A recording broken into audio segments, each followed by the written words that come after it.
Hello बच्चों, कैसे हैं आप। Class 9 subject social science history का हम फर्स्ट चैप्टर कर रहे हैं।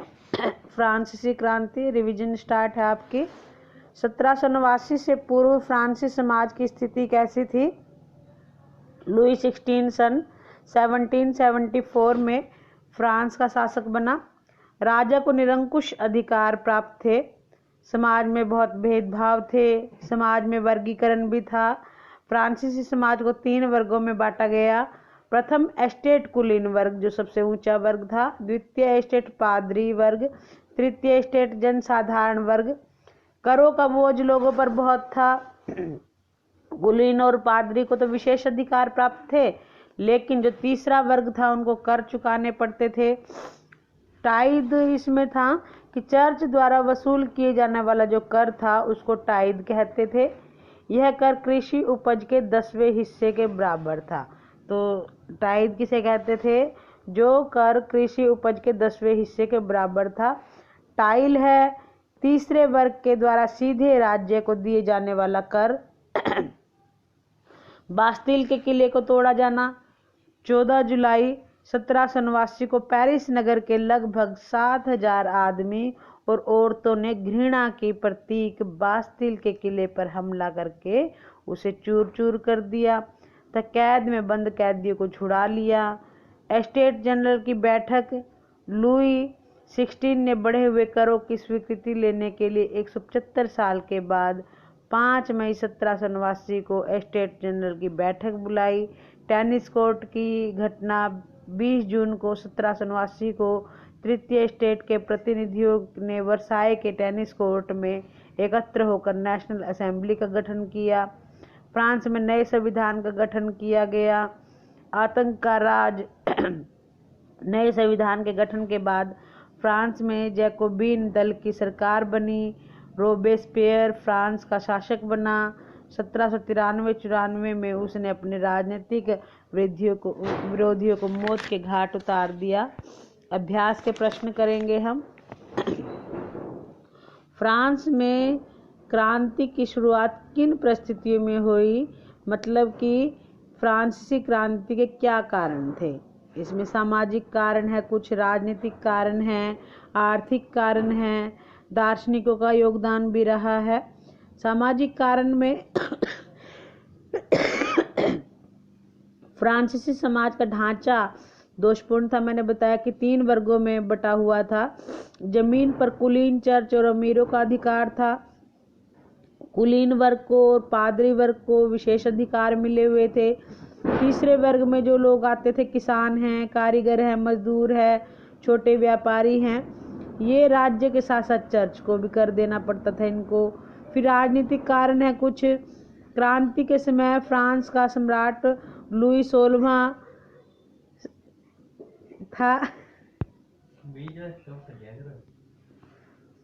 राजनीतिक कारण भी रहे हैं। लुई 16वें की पत्नी एंतोएतन शासन के कार्यों में हस्तक्षेप करती थी। सरकारी खजाने को रानी और उसके चहेतों पर पानी की तरह बहाया जाता था। जनता पर करों का बहुत अधिक बोझ था। आर्थिक कारण रहे हैं। राजमहल पर की जा रही फिजूल खर्ची से देश की आर्थिक दशा खराब हो गई। गरीब लोगों पर करों का भार बहुत अधिक हो गया। दार्शनिकों ने भी बहुत योगदान दिया। जैसे मॉन्टेस्क्यू ने अपनी पुस्तक the spirit of the laws में सरकार के अंदर विधायिका, कार्यपालिका तथा न्यायपालिका के बीच सत्ता विभाजन किया। तत्कालिक कारण रहे हैं, जैसे बढ़े हुए कर थे तो अंतिम बैठक सन 1614 में बुलाई गई। 5 मई 1789 को एस्टेट जनरल की बैठक बुलाई गई। तीसरे एस्टेट ने इस बैठक में 600 प्रतिनिधि भेजे। इस प्रकार से ये सभी कारण थे जिसके कारण फ्रांस की क्रांति की शुरुआत हुई। नेक्स्ट है, फ्रांसीसी समाज के किन तबकों को क्रांति का फायदा हुआ। तो तीसरे एस्टेट के लोग, जिसे किसान थे, इन सबको ज़्यादा फायदा मिला क्योंकि इन्होंने ही क्रांति की कोशिश की थी, क्योंकि समाज के इस वर्ग के ऊपर करों का भार था।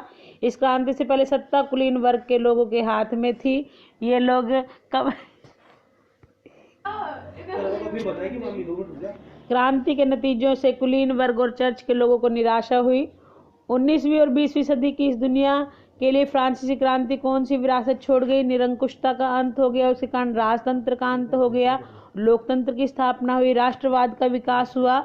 राष्ट्रवाद की भावना लोगों के मन में तेजी से आई, जैसे पोलैंड है, नीदरलैंड है, इटली है, इन देशों में राष्ट्रीय भावना का विकास हुआ। जनता की सर्वोच्च शक्ति या सार्वभौम की स्थापना हुई। अब लोकतंत्र की वजह से अंतिम सत्ता जनता के हाथ में आ गई। धीरे धीरे शासकों के मन में लोक कल्याण की भावना शुरू हुई। पूंजीवाद का विकास हुआ, यहाँ सामंत प्रणाली के स्थान पर पूंजीवादी नई आर्थिक प्रणाली का विकास हुआ। अनेक यूरोपीय तथा अमेरिकी देशों में क्रांतियाँ हुई, इसके कारण स्वतंत्रता व समानता के विचारों का प्रचार प्रसार हुआ। उन जनवादी अधिकारों की सूची बनाइए जो हमें मिले हुए। नेक्स्ट प्रश्न है, 4th क्वेश्चन है, प्रत्येक व्यक्ति स्वतंत्र पैदा हुआ, ये हमें अधिकार मिला है, तो सभी को समान अधिकार मिले हैं। राजनीतिक संगठन का उद्देश्य व्यक्ति के सभी अधिकारों की रक्षा करना है। समाज के किसी भी हानिकारक काम पर पाबंदी लगाने का अधिकार कानून के पास है। प्रत्येक व्यक्ति को धार्मिक स्वतंत्रता का अधिकार है। एक व्यक्ति किसी दूसरे व्यक्ति का शोषण नहीं कर सकता। इस प्रकार हमें ये अधिकार मिले हुए हैं।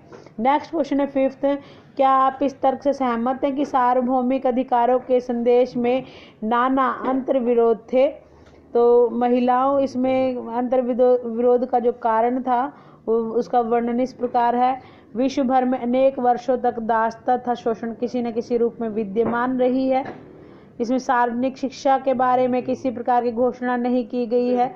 इस प्रकार से सार्वभौमिक अधिकार के संदेश ने विश्व में स्वतंत्रता, समानता और विकास की ऐसी दशा दिखाई जिससे संसार आज भी लाभ प्राप्त कर रहा है। नेपोलियन के विषय में आपने बताना है, इसका उदय कैसे हुआ? 1799 में डायरेक्टरी शासन को समाप्त करने के लिए नेपोलियन फ्रांस का प्रथम कांसुल बना। जनमत संग्रह करवाया गया। 99.99% मतदाताओं का समर्थन मिला। नेपोलियन ने इस उद्देश्य की पूर्ति के लिए बहुत परिश्रम किया। सन 1799 के संविधान का निर्माण हुआ, शासन में सुधार हुआ, आर्थिक सुधार हुआ। धन्यवाद बच्चों, आपको ये चैप्टर कंप्लीट करना है। कल हम MCQ करेंगे।